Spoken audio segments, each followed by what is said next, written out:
Howdy, hey, and hello. We are back with another episode of Munch and Mingle. And I am so excited for this interview. And I know I say that for everyone, but no, this one came out of nowhere, but was obviously so destined. Yes. So without further ado, I have got my friend Emily Merrill here. Hello. And when we first met, it was not Emily Merrill. It was Sister Merrill. Yes. Because we met on our mission. Yes. Exactly. We'll go into it, but we've kind of stayed connected through social media. Yeah. And then randomly the other day, Britton was selling some of his weights and your dad saw the listing. Yep. And you saw the profile picture. Yeah. And you knew it was Britt. And I think I'm in the profile picture too. Yeah. Well, I knew his name too. Oh, and that so too. I was yeah. like, because we've hey, stayed friends. Yeah. I'm not on social media right now. Yeah, exactly. But yeah, and then you show up and Britton said, hey, there's this guy. And he said, I'm Emily Merrill's dad. And and he didn't even have to like finish the sentence before I was like, Emily Merrill? Like, oh my gosh. And so, yeah, I was so excited. So then you showed up and it was just like, we haven't seen each other. And that's really how we were staying connected. Yeah. I think we maybe saw each other at a reunion. I think that's the last time we saw each other was at the reunion with the Bollies. President and Sister Bolly. That was like 3 or 4 years ago. I think it was right when Britton left. Because I remember they were like, how's your dating life? And I was like, well, I just sent a missionary out. And they're like, what? And I was like, yep, don't think about it too hard. Okay. Well, first, before we get into who you are and exactly why I have you here. Yes. Let's talk about your munchie. Okay. Well, I brought a couple because and Britton gave you one, apparently. I'm looking at. So we've got a plethora here. So I have it's called a Met RX bar. It's pretty much a meal replacement bar. And it's so good. It's my go-to in the middle of the day at like 10:30. Wow. I'm working, just stopping at a gas station, grabbing one of these babies. Okay. This flavor is super cookie crunch. Yes. And they're pretty much everywhere. So, and I love these. 32 grams of protein. Jeez. Okay. So good. So I love this. Also, I've brought a Agua Fresca. It's a Minute Maid. It's Minute Maid Agua Fresca. Big time Minute Maid fan. So good. It's a juice. One time I was like, I just need like a juice, but I don't want all the sugar. Yeah. So I found this and it was so good. So I have a strawberry one and a mango one. You have to shake it first. Okay, wait. This one's my favorite, but the mango one's still pretty good. So I'm going to let you decide. Okay, here's the hard part. Oh my gosh, and it literally says shake before you drink. Yeah. It's in a can. That's why I was like, what? Yeah. Is it okay if I do the strawberry? Do it. Because I love strawberry. It's so good. I'm gonna just pop it. This is my favorite part. That even sounded 10 times better through the headphones. Oh, it's so good. Give a little sip. Well, that wasn't as good as yours.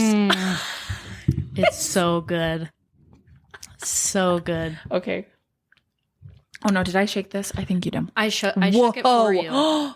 What? Isn't it good? Okay, so this is like low sugar, no caffeine, of course. And I'm not saying of course, it's just this whole setup when you brought it, I said, I'm like, it's as if you and my husband are the same person because he would come home exactly with this setup. Yeah. And when he saw what you brought, he's like, oh man, yeah, those are so good.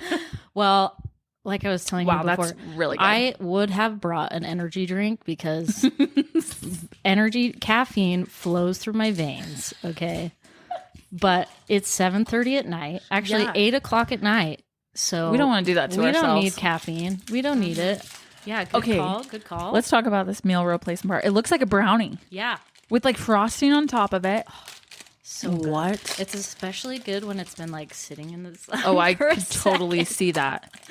Britt's going to be so happy if I end up loving these because I'm going to be like, let's go get those things. It's so good. Okay, hold on. No way. So good. All right. It pays to be healthy. I tell you what, that's pretty dang good. They also have an apple pie one that's pretty good as well. I'd be on that. Yep. Wow. Sorry, it takes a second to chew. I know. It's But a it's little good. hard, but it's good. It's really good. A meal replacement bar. Like, how would you say this fills you up? Like, you have this in between, or you have it as a meal? So normally it's like it's kind of an sorry, excuse me. Don't It's mind like me, I'm just downing this drink. Sorry. That's so good. Wow. I'm gonna like. Sorry, I got a little stuck in my throat right there. It's all good. It's like I eat this at like 10:30. Like usually I'm out working. Okay. So I'm on the road every single day for work. So I'll eat in the morning first thing, and then usually I'll eat this around like 10:30 or something like that. And then I'll have lunch like 1, 2 in the afternoon. So Wow. yeah. Wow. That's awesome. Okay, that is good. Excuse me. That's the worst when it gets stuck in your throat. I And of know. all times, it has Of to all be right now. times. Okay. You good? Did it get I'm good. Okay. We're good. I can still keep talking. You go for it. I'm good. Okay, well, let's talk about I don't know. We'll get to the point because like I said, we didn't meet each other until your mission. Our mission. Yeah. So let's go back. Let's start, as I do with everyone. You're born. Now what? I've been blessed. Where into the world. exactly? What is your life, your family life situation looking like? I was born and raised here in Utah, Spanish Fork to be exact. Love it. Very good. Greatest place to grow up ever. So I have I'm number 3 out of 4 kids. So I have an older brother, older sister, then there's me, and then a little brother. They're all married, have kids. So we have tons of people at our house all the time. Yeah. And we all live super close to each other. So, we get to have all the grandkids over and stuff like that. So it's awesome. So Wow. yeah. Okay. Growing up, were you close with all your siblings? How was that like? Yeah, I feel like we were all pretty close. I think I spent more time with my little brother for sure. Definitely. And then because we're so close in age, he's only like a year and a half younger than me. So oh my gosh. even today we're Super close. We're super close. Yeah. So, we're always spending a lot of time together, and I love having their babies over and stuff like that. It's so fun. I love that. Okay. Yeah. So, and then, I just have like special relationships with all my siblings, Right. and my older sister, and we have a special bond. And then my older brother too. We kind of poke Close fun knit. at each other, and yeah, it's really I fun. love that. Yeah. So, What were some of your interests or hobbies growing up? I was kind of all over the place. Yeah. Like as a little kid, we grew up. I grew up like next to like some fields, so we were kind of close to the canyon, and we had a bunch of farm fields around us. So we used to go out there, and when I was in elementary school, we used to go out in the field and like build forts and like driving motorcycles and like we were all over the place, riding skateboards, bikes, like all over the place. So it was an awesome childhood. Getting yelled at by neighbors because we're too noisy or whatever. But, In the field? yeah. Okay. I mean, in their defense, I mean, it's like right next to their house, so I understand. You're like, technically I'm in the field, but okay, I guess. Yeah. Got it. So, but it was awesome. So you very much like being outdoors. Oh, well, I like being outdoors. I just, it helped me to kind of get a little crazy and kind of go outside my boundaries a little bit. But were you shy growing up? oh, absolutely. No way. I was mega shy. I don't believe this. Yes. So, when I was younger, I mean, since me and my little brother used to spend so much time together, I used to be like, we'd like ride our bikes to the gas station or something like that. And I'd be like, can you like go buy this for me? Because I was so shy. I didn't want to like talk to the cashier, and he'd be like, oh my gosh. And he just like rips the money out of my hand and just goes buy it for me. So good. It's so funny. So yeah, I was really shy. So kind of being out and like kind of doing my own thing, I think helped a little bit. Okay. So skipping ahead, when did you decide that you wanted to go on a mission? So A little later. It was like 6 months after they changed the age. Right. So I don't know when that was. That was like 2012, I think, or early 2013. Oh wait. Well, I guess you're right, because I went at the end of 2013. Yeah, same. Kind of close. What month did you leave? I was November. Okay, so I was just 2 months before you. Yeah. So it must have been... Oh, wait. Were you before me? I went into the MTC on at the end of September. Oh, okay. So you were the... So I was at the beginning. After. Yeah, you were a transfer ahead of me. Okay. Yeah, so I pretty much decided like early 2013. It was like probably a month after they changed the age. For sure. And never had I ever thought, like, ever. Like, it wasn't even in my mind. Completely. No, like, I was not going on a mission, like, at all. And I don't know, it was really weird. One time, well, I started thinking about, like, you know, going through the temple and stuff like that. And and one day my mom was just like, where do you see yourself in, like, 5 years? And I was, like, post high school, like, just, like, not doing anything, just, you know, just trying to get through life pretty much. Right. And I was like, dang, I don't know, but I'm not going on a mission. Seriously. Literally. I said those words and she's like, interesting. And then we just went about our day. And then literally like a few minutes later, I was like, it like ate away at me. And I was like, is that like really how I feel? So I just like went straight upstairs and I was just like, it was just like eating at me. And I was just like, finally, I just knelt down and I was like, Heavenly Father, like, what do I need to do here? And like literally as clear as day, it was just like one word. It was immediate. Like in my mind, it was just mission. Wow. And in that second, I knew I was supposed to go on a mission and the rest is history. Wow. So for me, it was, they announced it and I was like, okay, maybe. And then I was like, no. Yeah. Then I was like, maybe, no. And it wasn't until I remember I was in one of my really good friends' living room and I must have been on Instagram and I had, or it had to have been Facebook. Yeah. I don't think Instagram was out. No, it had to come out, but it was Facebook. Anyway, I'm scrolling and I just remember like I scrolled and it was back in the day when everyone would update their statuses. And like in one swift scroll, I think I saw 3 different statuses of my friends who were like, I'm going on a mission. I've been called to serve. And it was some people that I was like, you're going on a mission. There's no way.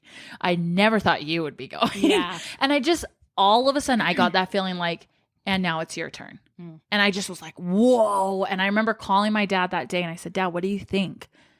Because at that time I had thought back and forth in my head, but I never had said it. And then finally I called my dad and he was like, McKenna, that would be the most awesome thing for you. Because he had 5 daughters. He was like, I'm not getting a missionary out of any of them. So I think he was so stoked. Yeah. And then from that moment, I was like, well, I've said it. I felt it. We're going. So was the process long for you? I mean, not really. So my dad was the bishop at the time. So it was literally we could like walk upstairs, be like, all right, let's get this thing going. Like, let's just get this done. And it wasn't a big process at all. Yeah. It was, it was fairly easy for me. And then it had to have been less than a month later I got my call. Oh, I can't even remember. Pregnancy brain has done a wonder, whatever it is. I can't remember half of the things in my life. So maybe having you here is going to help bring it back. I don't remember how long it took. I just remember when I got my call, I was like, I'm leaving soon. Yeah. And it was, the end of September. So I got called originally to the New Zealand MTC. And then about a week or two, I got a call from my stake president and he basically said, hey, something with your visa, you're going to have to go to Provo now. And I was like, oh, okay. It didn't really bother me, but I was living in Davis County. I had never been to Utah County. I think I came up once to go visit Utah Valley, but it was so quick that I just was like, oh, whatever. So Provo to me still was so foreign. So I was like, okay. Did you get called to Provo or New Zealand? I got called to the New Zealand. Everyone MTC. did. I was gypped. I hate saying that though, because I did love the Provo MTC. Yeah. Which Britton still can't believe. He's like, you loved the Provo MTC. I loved the MTC. Yeah. Loved it. Yeah. The New Zealand, I mean, I don't know if they've changed it since I was there, but it's like literally the size of a steak center. Yeah. Like, not even joking. And it looks like a steak center. And it looks like a steak center too. I think that's where they're building the new temple. Actually. No, it is. Oh, is it? Yeah. Okay. Like, I think that's going to be the steak center for the temple. Okay. It was like an adjustment because the food was different. This is what everyone tells me. Yeah. And I got that all once I got there. Yeah. But that's where I'm kind of like, you guys were able to like figure it out and you were around everyone who was figuring it out with you. But tell us. Okay. So I got there and it was the weirdest thing. It was of course at meals, they like prepare all the food and all that stuff and they feed you. And I like looked at all this food and I was like, man, these eggs are like different colors. Yeah. It's like they're like orange. Yeah. It was weird. Mm-hmm. And then this like they eat sausages and like all sorts of stuff. Meat pies, were those there? I actually don't think. Did they have the SpaghettiOs? Someone told me that. Remember how they did that on toast? Uh-huh. Someone said like that was at the MDC and I was like, what are you eating? I think they did that in like breakfast or something like that. Which is that's why I even threw us Americans off. Like, what are you eating? Yeah. I was like in a weird spot because it was like, I was in that mode of like, I don't want to gain like 50 million pounds, which I ended up doing anyways. It happens to all of us. Yeah. Especially if you're a sister in New Zealand. Yeah, exactly. We'll get to that. Yes. We'll speak about that. Yes. But it was like, I was like in a spot, I had like lost like 30 pounds before I left because everyone was like, you're gonna gain weight. It's just gonna happen. And I was like, no, this will not happen. I will not let this happen. Right. Or I'm gonna be prepared for it. Yeah. And so I like got there and I was like trying to eat healthy and it was like, it was impossible. Yeah. So, but okay. So do you feel like you got a lot of homesickness or any at all? 100%. Like it got really bad. Really? Mm-hmm. Yeah. So when I first got out into the mission field, I got super homesick because since I was so shy growing up, it was like really a weird feeling being halfway across the world. Yeah. And I'm such a homebody when I was growing up that it was like, and of course you can't call your family. Yeah. It's like once a week emails. And I mean, it's different. It was way stricter than it is now. For sure. But so it got really, really bad for me. It was like, I actually felt super terrible for my first couple companions because, I mean, I was not in a good spot. I don't think I was either. Yeah. I was totally fine at the MTC, but it's because I was still in Utah. Yeah. Yeah, it was Provo. It was different, but I still was like, oh my gosh, this thing's going to be easy. Like, get me out to the field. And then we got out there and our flight landed and the assistants came and picked me and it was me and one other elder up. And then they're like, oh, we're going to have to go to the MTC to grab the rest of everyone.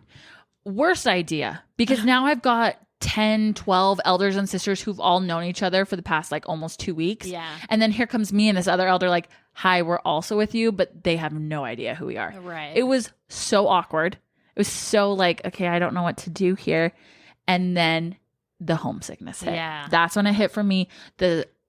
Oh my gosh, the jet lag was awful. Uh-huh. And it was, I just remember at the time it was, oh my gosh, Leakius. Yes. It was Sister Leakius. We went and she said, hey, you can go to sleep whatever time you want tonight because it will be the only time you will ever go to sleep early on your whole mission. And I almost wanted to cry, but I was like, okay, I literally, because we all went and stayed in that house together before we went out. Do you remember that? I actually didn't experience that. Okay. It was, I don't know why. It wasn't the mission home, but it was by the mission home. So all the sisters were in this house. And I just remember I was like, I'm going to sleep. And I went to go use the bathroom. I almost started crying because I was like, why are there 2 buttons on top of the toilet? What does this mean? I was done. I was like, I can't do it was this. the toilet buttons that did you in. Seriously, I was like, what does it mean? Is it left? Is it right? They both have water. I don't know. Now I know. Anyway, so I remember going to sleep and I was just crying myself to sleep. Yeah. Like, this is awful. What am I doing? So I totally empathize with you there. And I think a lot of people felt that because just like you said, I mean, I thought I got around. Nope. I really had never left the West Coast my entire life. And so that alone, and then being without family, being in a complete different culture. Yeah. It's a shock. Oh, for sure. So my first transfers were awful too. Yeah. I remember literally the first day out in the field. I remember this like distinctly. So me and my dad were like best friends. Yeah. So we like go out and we like run errands together. It was like one of my favorite things about growing up was like, I just got to hang out with my dad all the time. And I remember first day out, we made our lunches, we made a sandwich, and it was like, we went out and we were just talking to people, and my companion was like, all right, well, it's time to, we're just going to stop and eat our lunch. And we just hung out in this like random bus stop and like watching the cars drive by, like, I was like, this sucks. Yeah. Yeah. I was like, man, like literally I was doing that with my dad every single day. And I was like, my heart for you. Because sucks. And that's the moment it was like really bad. I was like, oh, this freaking is so bad. I can't handle this. Yeah. So I think it got to the point for me.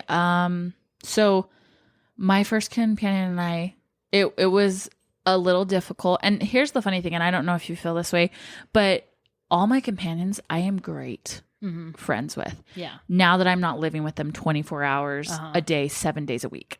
Yeah. So that first one, I was homesick. She had pressure on her because she was training, and we just did not get along. Yeah. Of course. And so at that point, I was starting to think in my head, okay, so when I go home, should I just call the president directly or should I just call my dad? Like, I was planning it in my head of like, man, that's going to be a really sucky flight back home. Like, I was totally going home. Oh, yes. For sure. Yep. And then the only thing that stopped me was to do that whole flight again back home and to have nothing to show for it. That's going to really suck. Yeah. And so the only thing that kept me out there was, if I'm going to take that dang flight home again, I have to at least have tried at least 6 months. Yeah. I said, give it 6 months and then I can do it. And then the next transfer, they had me training. So it was your guys' intake. Oh, yeah. And it was because there was such a huge wave. Yeah. That they're like, okay, you're up training. And I'm like, I've been here 6 weeks. What do you mean I'm training? So then it just kept declining because it got so much harder. And I was like, I can't do this. And then all of a sudden it started going up. Yeah. So get through the 12 weeks. Yeah. I don't know. When did it change for you? When do you, I mean, it was always hard. Yeah. Oh, for sure. But then you get the one companion that all of a sudden you're like, wait, I can just laugh with you. Or, oh, wait, we can just be chill. And, oh, I'm starting to get used to the area. I'm starting to get used to the culture. Okay. Yeah. I still miss my family, but, oh, this family was actually really fun to be around. And that was a really good hour. Yeah. Visiting and teaching. And, oh, wait, we had a really great lesson with this investigator. So those little things would start to come. Right. It wasn't always great. And I remember one time my mom would have to tell me, even when you're walking on the cement, just be grateful there's cement. It could be gravel. Yeah. It could be no road. She's like, just try to find the gratitude in the small things. Mm. So we're getting to that point where I'm like, I'm grateful for cement. Just anything to try to bring some positivity. So exactly. When do you feel like that started changing for you? So I feel like we had very similar experience. Like, I was super homesick for like the first, like, I would say 6 months. Yeah. And it got to the same point for me too, where I was like, okay, like, do I want to call President Leakius and be like, I'm going home? Mm-hmm. And what's funny is I actually did. You did? 3 times. No, actually. You did not. I did actually. Confession, I did. Oh my gosh. Wait, I did not know that. So I called him 3 times. That's good on you. I was terrified to call him. So well, the first 2 times I was just like, President, I'm like really struggling. Like, what do I need to do? And the third time was like, okay, I'm done. Mm-hmm. Like, send me home. Yeah. And it was really funny because I feel like I was called to that mission at that time for President Leakius, because literally after I said, President, send me home, he was like, Sister Merrill, I'm going to say something, so don't get offended. And literally what he said to me was, toughen up. Oh my gosh. And literally, that's what he said to that me. is President Leakius. Yes. Like, that is exactly, I totally hear him saying that. Yes. He literally said toughen up to me. And what's funny is my dad says that to me all the time. Wait, really? Yeah. Oh. So it was like, okay, I guess. So I stayed, and I mean, I didn't really tell my family what was kind of going on, but it was like, you know, they were worried and they could kind of feel like something was happening. But like, I'm so grateful for President Leakius, because if it was not for him, I would have gone home for sure, and I wouldn't have finished. And that's what a lot of people would think. Oh, he was so tough. He was so hard. But I've heard more and more about that. Like, in those moments, you needed a lot of missionaries needed that. I mean, hello, I was terrified to face him alone. Yeah. But even now when I see him, I'm like, oh, I love the man. Yeah. Like, yeah. Like, so great. And we had 2 mission presidents. That was the thing. Yeah. Yeah, we did. And it was like, they were total, different. Polar opposites. Mm-hmm. Like, President Leakius was really tough. He was. But he was tough in a good way. At tough least love. It totally he was tough love. That's a good way of putting it. And then, President and Sister Bali come in, and they're just like, they're like the mom and dad. And just like, we all love them, and they were so good. Which I think it was great. We got to learn the, like, okay, here's the standards of the mission, and you follow them. And then it was, we sealed it off with President and Sister Bali, who just reminded us, like, and this is, how do I say it? It's like, I don't even know how to say it. It just, that's exactly how I would put it, is President Leakius was tough love. President Bali was that emotional soft love. Yeah. That just, you needed both. Yeah. Yeah. Like, President Leakius was more like, I remember, obedience with exactness. Yep. And like, big time. He was just like all about obedience and just like, going out and getting as many lessons as you can. And President and Sister Bali were more along the lines of, yes, we need to be obedient with exactness, but we need to work with love. And, and they were more about, like, I don't want to say the emotional side, but that's kind of how it was. Completely, though. Yeah. But I loved them. I loved both of them. I think they were great. And so you're telling me on your first phone call home, you weren't crying? Because I was sobbing. I had to go into a back room because I was like, I need to be away from my companion right now. And I just lost it. I was literally heaved over on the ground. Like, I need to come home, Mom. Just how do I get home? And bless my mom, who's not even active in the church now. She was the one that was like, you're staying. Yeah. And you're going to do this and you're going to be fine. My own mother, who didn't even want me to go, she was, Yeah.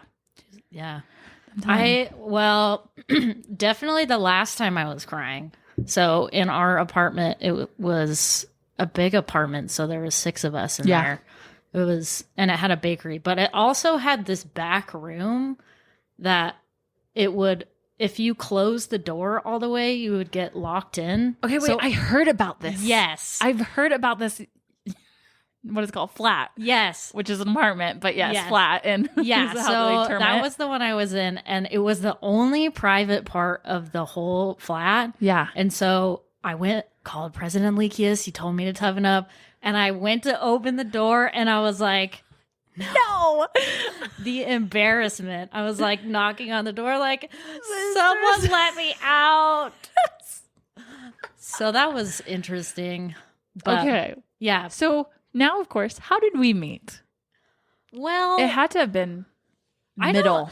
I don't even remember the exact moment that we met, to be honest. All we can remember is we never served together. No. We served around each other. We would always hear of each other in passing. Yes. And then we maybe saw each other at transfer meetings, maybe like, what is it, multiple zone conferences? Yeah, zone conference. Because we were never in the same zone even. Yeah. And all I remember is I would always hear great things about you. But when I met you, just because you were either a companion with someone else I knew. Mm-hmm. You were so funny. That's why when you say you're shy, I'm like, what? I don't know. People always said I laughed a lot. I think that's what made it so easy to be around you. I think part of it too was because I was so nervous, and that's like one of my nervous tics. It's just like I just like giggle. Oh, I do too. And it's weird. So I think people were just like, she's so funny, like, and she laughs at all my jokes. Okay, maybe that's what it is. I was like, am I funny? Maybe it's me. I'm funny. But you are genuinely funny. Okay, thank you. Yes. That's really nice of you to say. Also, I remember you because of your smile. Oh, It's just this big, bright smile. And I was like, oh, I just love her. It was all fake. Yeah. Just kidding.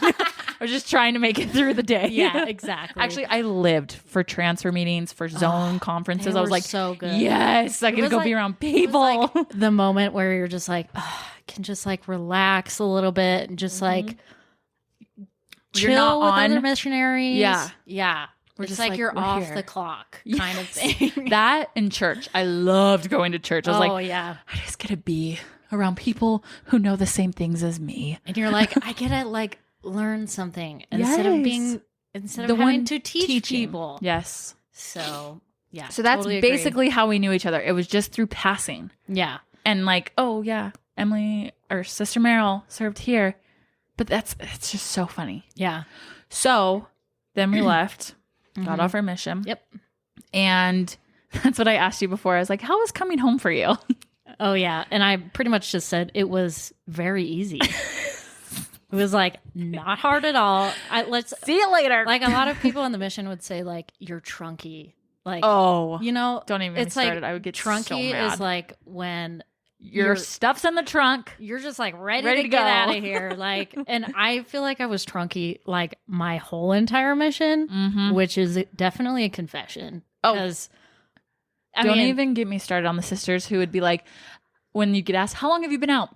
More than a year. No, I was straight up 16 months and 5 days. Like, I knew it. I was like, and I will tell you. I will tell exactly. you the hour, the minute, and the second. And I will tell you exactly when I'm going home. Yes. You will all know it. You will see the confetti in the sky as the plane leaves. Yeah. What's funny is I went home by myself. I had to go home mid-transfer. So. Really? And it was actually really weird. I went home with a couple sisters and I think a few elders. However, we all got into the States. We all got into California. Yeah. And then we all departed from there. So then I flew alone. Yeah. None of them were from Utah, oddly enough. Yeah. So that was my only thing. But my dad met me in California. He surprised me and bought the ticket next to mine. Best surprise in the world. You just like sit down and. Well, so I was going through security and all of a sudden I hear my name, like my actual McKenna. And it was that weird, like you just shot right back into it. And I turn and it's my dad and I just tears lost it. Nice. And then I was like, what are you doing here? He's like, and I thought we were going to drive home. I for sure in my heart was like, oh, we're going to drive home. Yeah. He's like, no. I bought the ticket next to, like the seat next to yours. And I was like, okay, I'm done. Awesome. I'm done. Best surprise ever. That is so awesome. You know, it was really weird, like actually landing. I was nervous. Yeah. I was genuinely nervous. And I remember coming out of the gate and the family's there with the grandbabies. Yes. There was 2. I had missed both of their births. Stop. So it was awesome. But they were there. But they were there. It was so worth it. Oh, anyone for listening, sure. It is hard, but it's so worth it. Yes. Honestly, if I could go back, I would do it exactly the same. I think 100%. Maybe a little less crying, just because I was like, okay, I'm gonna stop it. But other than that, everything else was great. Yeah, like my mission experience was extremely hard. I feel like it was more for me than it was for other people. It was more for self-development, and learning how to be with another person 24 hours a day, which was a huge adjustment for me. Like, I think that was one of my biggest struggles was my companions. Yeah. Because I was so used to like doing my own thing. I had my routine. I liked things a certain way. And then when you add another person into that, it's just like, I was just like, what do I do? Like, but you know, once I got towards the end, I had kind of overcome a lot of things, and I got one really great companion who I just got to like, it was like heaven. She was like God sent. Yes. Like literally. Those ones are just like, yes, thank like, you, Heavenly Father. You. And it wasn't until like, I think I had a little less than 6 months left. And she came like in glory. And I was like, yes, finally. Did you have her all 6 months, the rest of your mission? No, I didn't. She was only my companion for one transfer, but okay. Yeah, but she was awesome. Wow. And I found out that she lived literally less than a mile away from me. She's from Utah? She's from Utah. Who is it? It's Maren Howglid. Okay, wait. I know the last name. Yeah. I don't think Sister I served on Howglid. her either. Yeah. If you're listening to this, I love you. You're the greatest. Anyways, I didn't know this until we became companions. She was in my stake, my home stake. And she lived literally like 2 miles away from me. Oh my goodness. And I ran into her like a month ago, and it was so great. It was awesome. Oh, she's so amazing. I love that. her.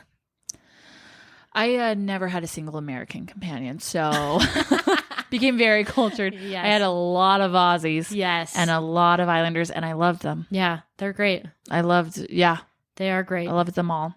Yeah. Okay, well, that wasn't even the whole main part, but I just love that because, like you said, even though we didn't even serve with each other, it just sounds like we had so much in comparison. Yeah. And I wish we could have served around each other. I know. I wish we could have too. But at least we have this now. Yeah, exactly. Okay. So you came home. Right. And this is kind of what we wanted to talk about. This is something I know you were doing and I saw on social media. CrossFit. Yeah. It entered your life because you weren't doing it before. No, I wasn't. So walk us through that. So I got introduced to CrossFit through my aunt and uncle who lived in Wyoming. My uncle has a brother who owns a CrossFit gym up there.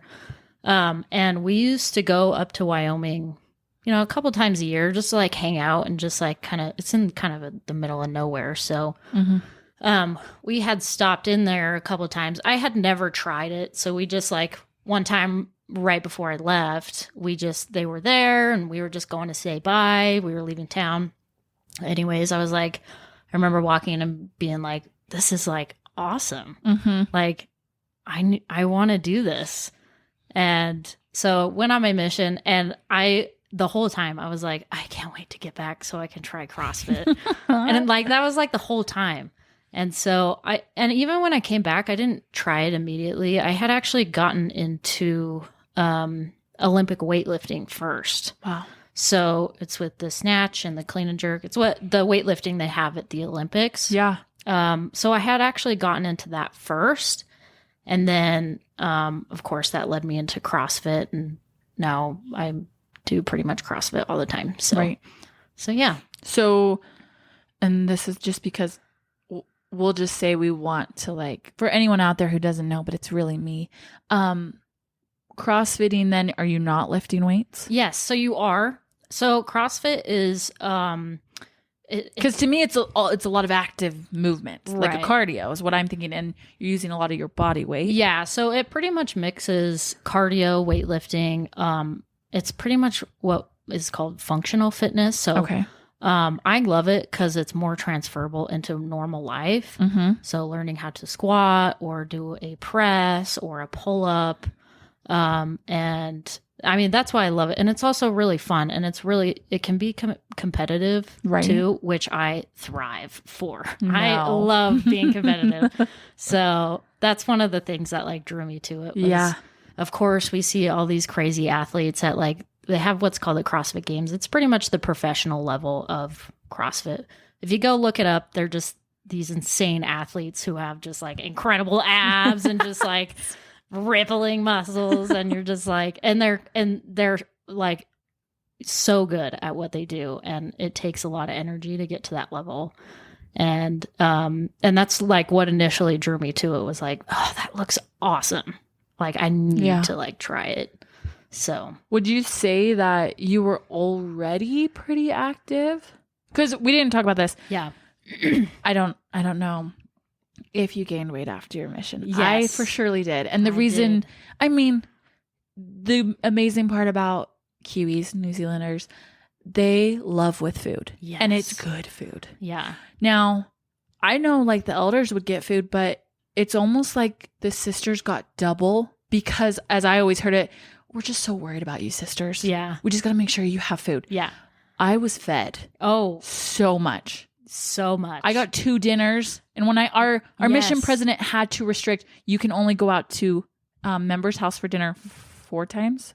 3 times? I think it was 3. 3 times. Are you kidding me? And we still gained weight. Yes. And I still got dinner. I was like, that did not stop the members at all. And they did it because they're like, too many elders and sisters are gaining too much weight. And I was like, yep. Yeah. So this is probably, you probably had the same experience, but I remember eating so much fast food. KFC. Yes. That is a staple. And it was so good. It was so good. Way better than the one here. Oh my gosh. It was so good. But I didn't learn this until afterwards. Someone told me, who's Samoan. She has family in the islands and stuff. Yeah. So she told me that when they go to New Zealand, they go to all these places like McDonald's and KFC, and what they do is they buy it in bulk and then they freeze it. No way. And then they take it back with them. I mean, I knew it's a very normal thing to take coolers of food in between, but I did not know it included fast food. I don't frozen. know. I don't know if that's like a normal thing, but that's what she told me. So I would not doubt it. And she told me that like, it's like a treat for them.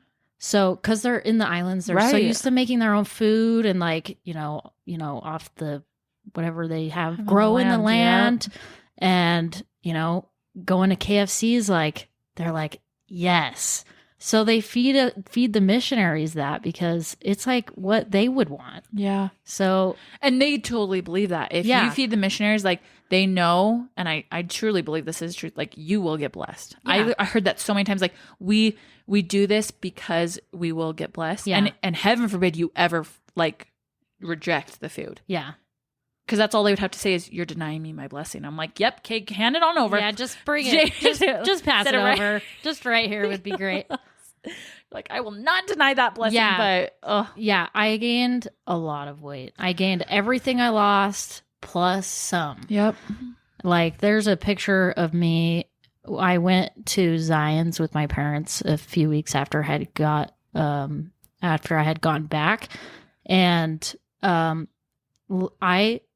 even my family members are like, my little brother told me, because he was out on his mission at the same time I was, and they sent him this photo, and he was like, whoa. Like, my face had blown up like a balloon, and I was so big. Like, I didn't even weigh myself because I was so scared. Oh, I did, but I was stupid, and I was like, oh my gosh, it was in kgs. So I was like, that's not that bad. Yeah. I'm looking great. Yeah. And then I was like, what is that in pounds? Yeah. That's when it hit. Yeah. I was like, okay, we got to scale it back. And so that's when I lived with 6 as well, 6 sisters. Yeah. We started going running. Yeah. And I have never run in my life. And I think it was because what is it? It's harder to run here in Utah because of the altitude, right? Right.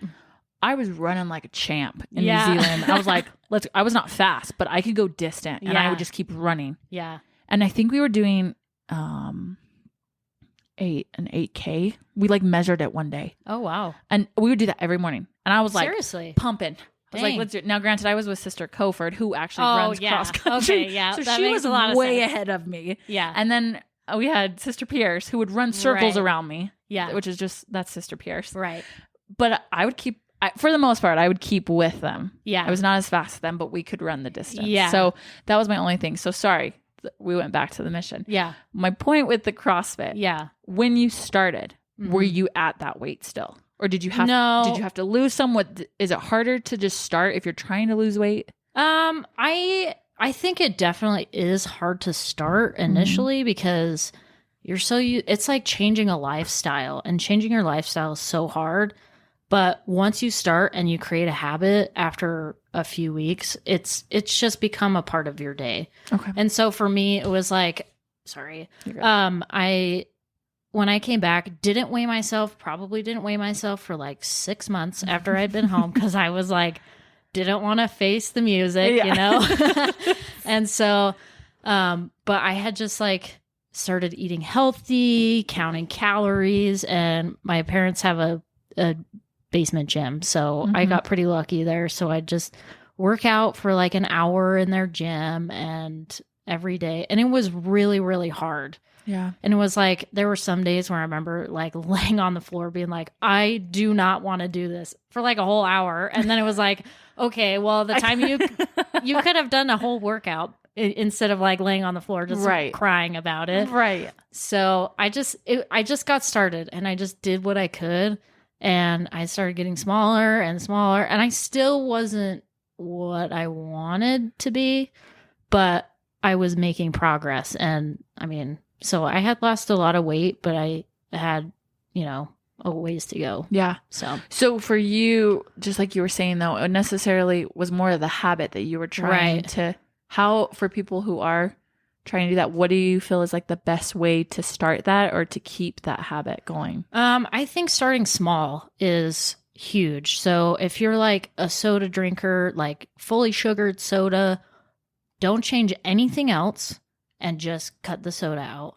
Or I think the book is called Atomic Habits. Have you heard it? You've heard that book? I'm actually reading it. Okay, so he gives an example of a guy who is trying to create a habit, and I could be totally wrong about how he tells this, but he mentions a guy who literally every day, it was either before or after work, I can't remember, he would just drive to the gym, park his car, and then drive away, and do that for like a week or a couple weeks. I can't really remember the length of time, and then after that, he would go to the gym, park his car, walk in, and then walk out. You're kidding and me. Do that for a few weeks. And then he'd go in, get on a cardio machine for 5 minutes, be done, and then walk out and go home. And he just like kept increasing, his capacity. Wow. So he could create the habit of just going, and just being there. And I think that's the thing that people miss out on the most is just doing something, starting small. I think a lot of people have a mindset of all or nothing kind of thing. And then once they're like, this is really hard, and then they just stop.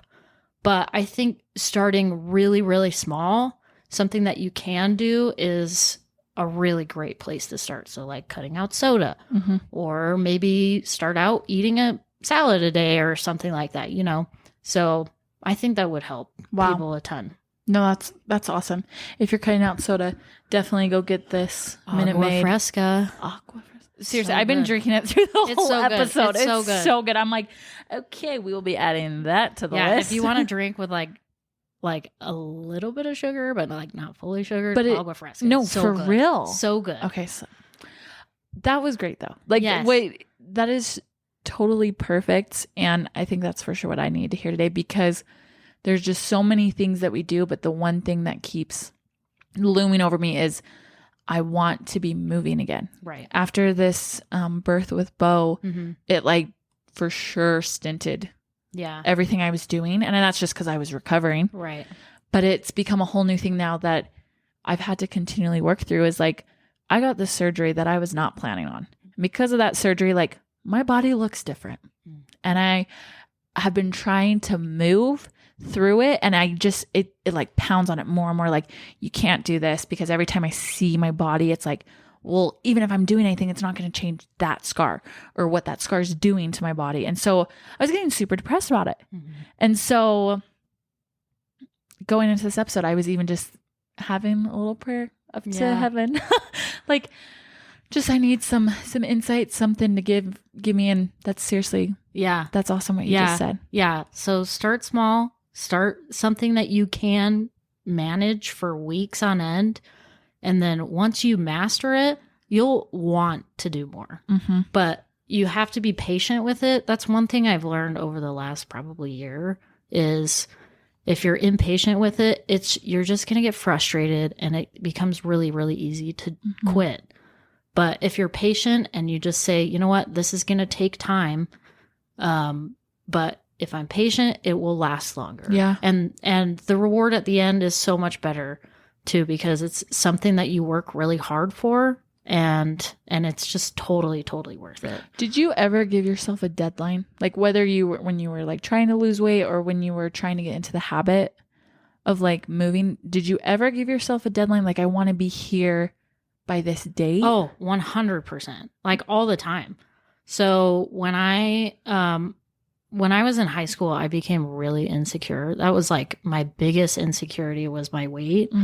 And even going up through the mission. And, oh man, yeah. You know, it was literally the biggest thing I was the most like self-conscious about was how my clothes looked, or, you know, how do I look when I'm working out? I mean, even though I'm in my parents' basement, which it doesn't really matter, it like mattered to me. Right. But you know, it was, I had set these like super unrealistic deadlines being like, I want to lose 30 pounds in 6 months, which is possible if you can manage it, but in reality it's really, really difficult, and it's really easy to stop, to just quit. Yeah. And that would happen all the time. I had that all or nothing mentality, and it took me a super long time to figure out like the body is capable of so many things, and if you treat it well, you'll be surprised at what it can do. So if you're wanting to lose weight,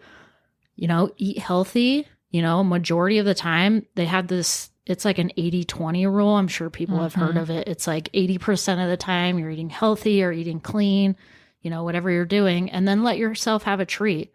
And that's manageable. And I still do that now.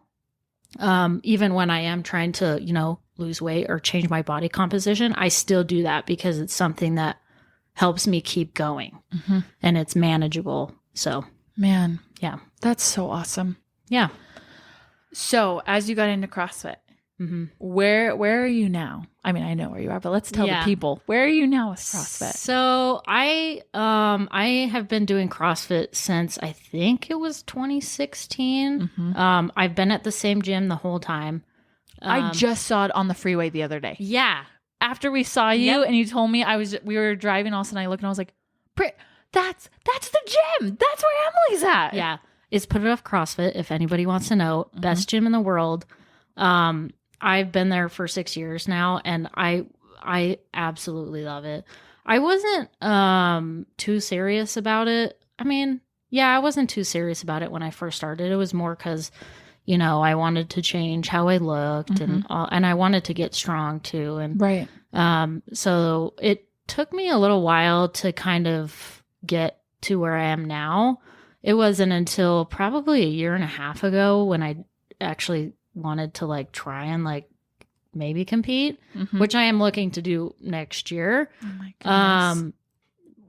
So it was like just like practice and like creating habits and things like that. But it's taken me a long time to kind of get even remotely close to where I want to be. So, but yeah, so I started out in strength training mostly.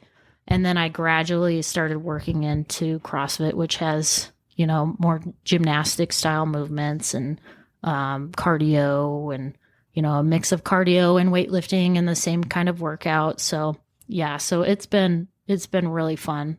Wow. So, do you feel like anyone could just start CrossFit off the bat, or should they try strength training first? Like, is there anything you would suggest to do first, or? I would say just jump in. Yeah. I mean, there are a few people at my gym right now. There's actually a coach there right now who started out CrossFit. I think she's been there for like 7-8 years now. She came into the gym and she was probably close to 300 pounds. No and way. She, over the course of a few years, she lost over 100 pounds. And that's the one thing I love about CrossFit is it's for anybody. So even if you're overweight, if you're really thin, like just go. And the best thing about it is that there's coaches there all the time.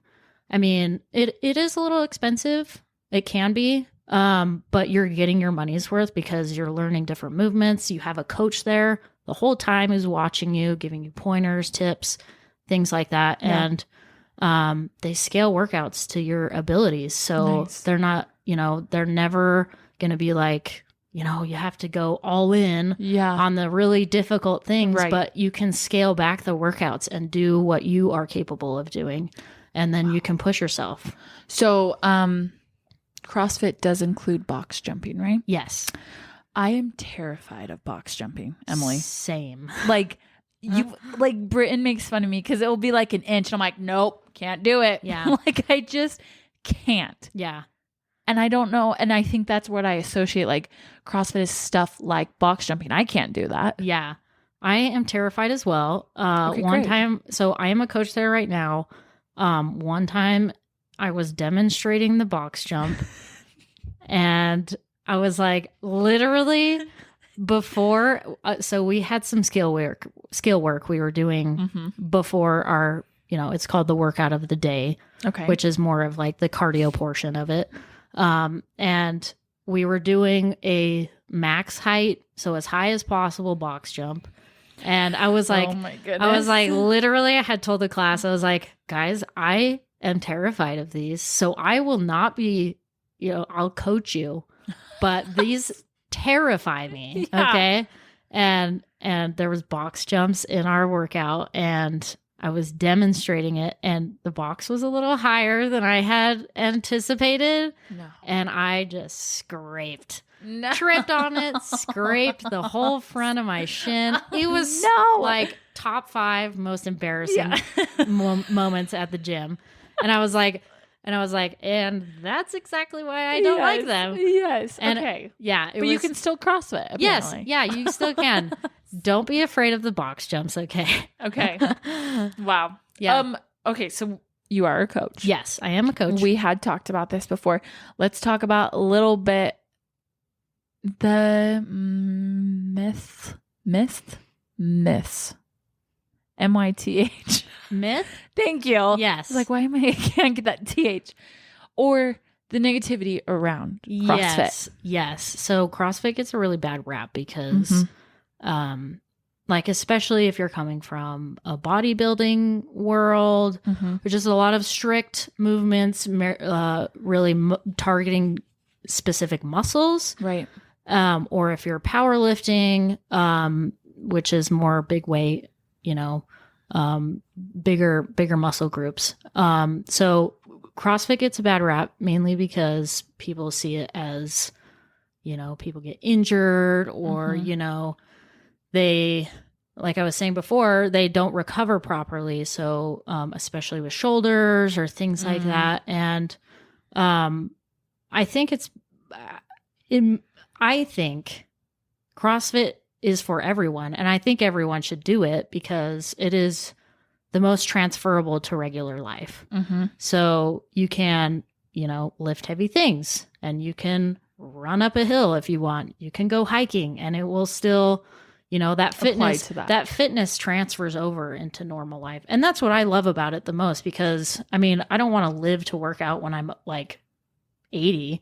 I want to live for longevity so I can go on a hike when I'm 80. Yeah. Or, be with kids or be with family and just do the things they're doing. And I think that is one of the best things about CrossFit because you can lift heavy weight, you get stronger, and you get a cardio base and, you learn specific gymnastic movements as well, which is super helpful in regular life. So for sure. Yeah. You talked to one about injuries. So, but most of it you said is from not recovering. Yeah. Is a big one. Yeah. What does recovery look like? What should be a proper recovery? So a lot of people, what they do, I think in any type of fitness industry, whether it's bodybuilding or, any type of fitness, people get done with their workout and then they just walk out of the gym. There's no cool down. There's no nothing. People in my classes still do this. They will walk straight out of the gym right after they've done a 15-minute really hardcore cardio session. Wait, how long are CrossFit sessions? Oh, well, normally a class is about an hour. Okay. So there's usually 2 portions to the class. So it's usually a weightlifting portion. Okay. The first few minutes. Yeah. And all different kinds of weightlifting. And then there is, or a skill work, which is like doing pull-ups or like, working on handstands or things like that. And then there is a, what is called the workout of the day, the WOD, or it's also called a Metcon, which is called metabolic conditioning. So it's basically the cardio portion. So usually it ranges. It can be really short, which is meant to be like a sprint style workout, or it can be really long. I would say majority of them are basically in that 15-minute to 20-minute range. Okay. Which is... So total about an hour. That makes sense. It totals about an hour, yeah. So then you're saying after that, people are just leaving. They just leave. They just pack up all their stuff and they walk out of the gym. And, I think treating your muscles and really cooling down, stretching out, maybe doing some foam rolling or something like that goes a long way. Yeah. Because after doing CrossFit or those type of workouts for 6 days a week, if you do it that much, and you have all that tension built up in your muscles and you don't release any of it, I mean, that's going to cause injury. Yeah. So I would say that's one of the biggest things. Which, like you said, is so general, and it's sad that it just gets pinned to CrossFit only. Yeah. Yeah. I mean, that's not the only thing too. They look at like the CrossFit Games and like the different style of movements that we do. You're right. We did talk about this. So especially in gymnastics movements, since CrossFit itself is considered a sport, like there is a professional level of CrossFit. It's called the CrossFit Games. Pretty much the 1% of CrossFitters in the world make it to that level. It's only 40 males, females who make it individually, and it's insane. But they do those specific movements because they're given a workout, and has certain number of movements for this amount of time for this many rounds, and they do it for speed. And so that's where, it's more of the efficiency, how they adjust the movement to make it more efficient. Okay. And, other people who aren't a part of CrossFit or have never done it, they look at that and say, that's not real. Like, what's the point of that? But they don't understand that, like, it's a competition, and based on time, and, they win certain things based on where they place and all that kind of stuff. So, wow. Okay. Yeah. Do you want to go to, would you ever want to be? I think that would be awesome. Oh my gosh. Right. I would be there with a big old sign. Yeah, Emily. Let me just say, I'm in the part of life where I can kind of, because I'm single, I don't have kids, and I don't really have that many responsibilities. And I'm just in a portion of my life where I can focus more on the fitness. Right. So I'm just going to see how far I can go. Right. And we'll see where it goes. I don't have any really expectations. I just want to do it mainly because it's fun. And I love competitive. I love being competitive. I love that. Yeah. Oh, this has been so great. Yeah. I love you, and I'm so grateful for this. And you have just continually been an answer to my prayers. I mean, this whole episode today is just great. But even when I saw you, when you came to get the weights the other day, I was literally that day praying, like, is this podcast going to even work out? I don't know who I'm going to talk to next. I've got all these plans and what I hope it could be, but I don't even know where to start. And I just was like, Heavenly Father, can you please send someone? And you show up. And we start talking, and it just randomly comes out like, oh my gosh, as we were talking about CrossFit, I was like, I'm doing this podcast. Like, I would love to have you come on it. Yeah. And you're like, totally. Yeah. And I just was like, thank you, Heavenly Father. Yeah. Thank you, big man upstairs. Yeah. Just a side note, literally, I don't think it was a coincidence, because literally when me and my dad drove away, it was like, this was meant to happen for us to connect again. Yes. Well, let's not even start how much your dad and Britton connected. Oh my gosh. Oh my gosh. My dad is such a BYU fan. No, your dad is amazing. We've even talked I want to get him on here. Oh, yes. He would be so good. Incredible to talk to. Yes. Yeah. So. That little meeting of just picking up weights. We were out in the driveway for almost like 20, 30 minutes. Yeah. Just talking. talking. Yeah. And it was so great. fun. It was so good to see you guys. So great. Okay. Well, to finish this off, Emily, you kind of said it, but like, what for your life then? Either next year or the next 5 years, like what are some goals then that you are setting for yourself? I mean, right now I'm just kind of taking it in stride. I've considered going back to school and stuff like that, but I feel like I'm in a really good spot. So right now I'm just working, just grinding. And then, pretty much my life consists of work and going straight to the gym every single day. And that's all I pretty much do. Yeah. So, and I love it. I wouldn't change anything. So, okay. So then here's my next question. And I put this on our little timeline, and it's so funny because I don't put this on anyone else's, but for some reason, it came up on yours. What is one thing you wish you could go back and tell yourself about life and what you know now? And I don't know if that's you on the mission. I don't know if that's you in high school. Yeah. But, or at least something that you feel like you could share to other people who might be in those different places in their life right now. I think for me, looking back, if I could like tell myself, I just be patient.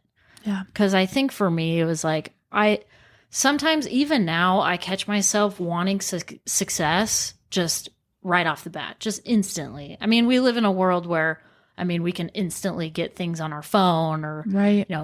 All this kind of stuff, and technology has changed things. And so, ever since high school, I think I've just been expecting that and being like, I've seen other people's success, doesn't matter what it is, whether it's fitness or school or, whatever. And I wish I could go back and just be more patient with myself and just change my expectations of, what could happen or, and maybe just be a little more confident in myself as well. For sure. So I love that. Yeah. Oh, you're great. You're thank just you. Amazing. Thank you. Thank you to you, whoever you are out there listening. I hope you enjoyed this episode as much as I did. Emily is incredible, as you can already tell. If people want to find you, are you on Instagram? I am on Instagram. I don't post on there that much. I literally only have Instagram because of memes. Work? Oh. I'm on memes. So I'm at ginger_M if you want to find me. Sometimes I post some lifting videos. I don't post too much CrossFit stuff, but I don't know. Maybe I'll start posting more. Bring it. So I think that'd be great. Yeah. Alrighty. Well, we are here to the end of the episode. Again, thank you for being here for another great episode of Munch and Mingle. We will see you next time. Bye.